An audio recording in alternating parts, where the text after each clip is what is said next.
So can I ask you a little bit about your experience in Idaho when you put down IMO versus non-IMO? What is the difference you're seeing from the areas you've treated with Korean natural farming and with the indigenous microbes? Well, it's been a long road.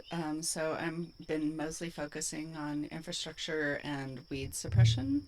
So I have seen a difference in the kinds of weeds that are coming up and the fertility of the soil.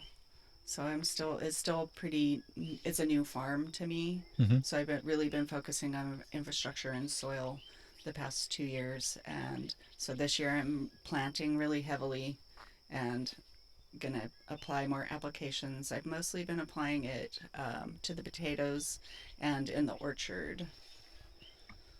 And have you noticed any difference in moisture retention in your soil?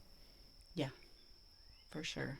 I definitely need to talk to the guy that helps with the irrigation because how I build my soil and then what I'm doing with the nutrients, it's definitely a different watering timing and length than the other areas of the garden that other people manage. So through your processes, Korean natural farming that you're doing to the soil, you've changed the soil's ability to deal with irrigation. So maybe it's holding more water now, Yeah, and you need I don't, less frequent right, application. correct. Is anyone else noticing? Nobody else is there. It's just me. I mean, there's the church people doing their section, but they don't really mess with my stuff. So And they, it's they don't notice that, like, oh, it's like, oh, like, look, Cheryl hasn't irrigated and hers is kicking butt. no, probably not.